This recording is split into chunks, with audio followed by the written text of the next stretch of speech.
Okay, so we're going to be looking at sketching logarithmic graphs. It's not too different from exponentials. There's a couple of things that we always need to have on our graphs every time we draw them. Okay, so the first one that we're always going to have is the point 1, 0. This is like assuming that we've not had any transformation in our graph at all. And this is because we know that for any graph which is y equals log to the base a of x, we know if we put in the value for x of 1 that y is going to be 0. This is kind of linked to the fact that we know with our, because the inverse of a logarithm is an exponential, because they're kind of related to each other. So we know that anything to the power of 0 is 1. And that's kind of where this comes from, but this is the opposite of it. So we know that 0 is equal to log to the base a of 1.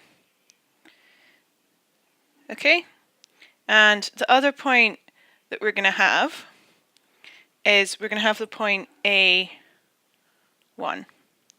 Again, this is linked to, because when we've got y equals log to the base a of x, we know that log to the base a of a is just 1.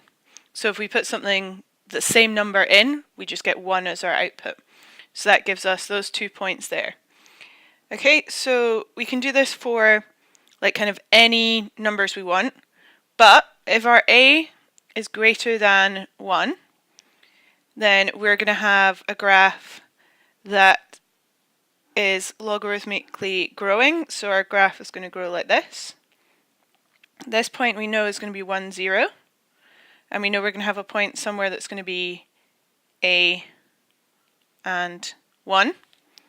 But if our a is less than 1, or it's kind of between 0 and 1, yeah, what happens is we have a graph that's logarithmic that actually decreases in value.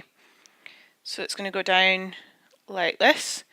We're still going to have the point 1, 0. But because our a is between 0 and 1, that's going to come before that point. So it will be our a and our 1 kind of up in there. So that happens if our a value is a positive fraction. Right, so moving on to kind of transforming these graphs, it's all identical to all the rules we've done before. The rules never change, but we'll do some examples. Right, so let's see what happens if we want to draw y equals 3 log to the base 2 of x plus 1 minus 5. Right? Okay, so all that's happening here is that instead of our function just being a function that we're moving, we've got the logarithm that we're moving. So we look, and what we have is we always look at our x values first. We look at what happens in here. So we need to start with our coordinates. So we know that we're going to have the points 1, 0, and we're going to have the point 2, 1. The reason it's 2, 1 is because the a is the base of our logarithm. So that's the base of our logarithm 2, so it goes in as a 2 in here. And then we've got transformations that are going to happen to this graph as we go. Right, so kind of doing it just bit by bit. The first bit we're going to do is this plus 1 here. What does this plus 1 here do? It's going to work on the x because it's in the bracket with the x. And everything that works on the x does the opposite of what you kind of imagine it would.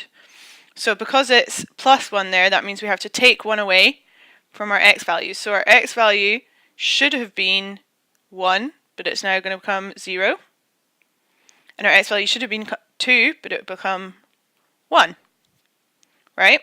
So that bit has been done. So we've kind of done this bit. Okay, so moving on to the next bit we're going to do. Then from there we work left to right. So like BODMAS, we did the bit in the bracket first. Now we do the multiplication. So this 3 is working on the y. So it's going to multiply our y values by 3. So we don't have a y value for this one, so we have 0, 0. Our y value is 1, so it's going to triple to become 3. So that's this bit done.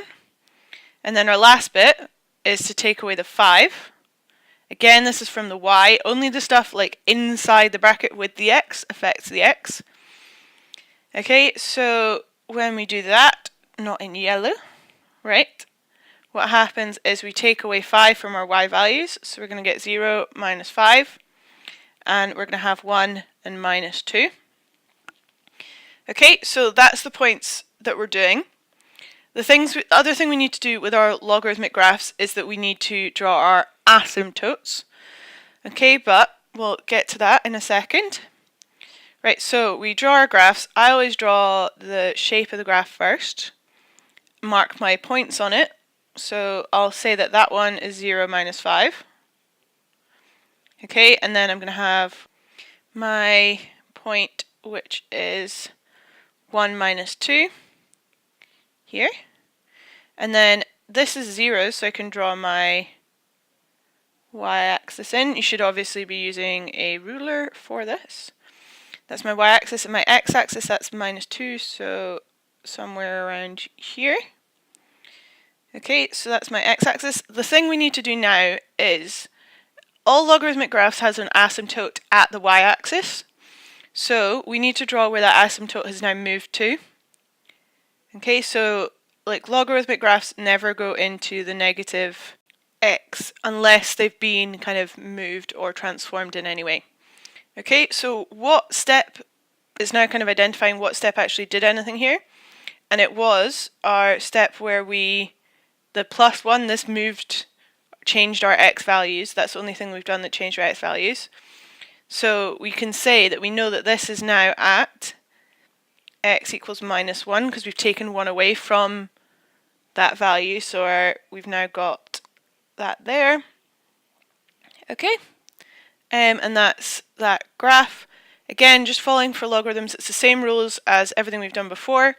Okay, that's us. So we'll be moving on to doing this with trigonometric graphs.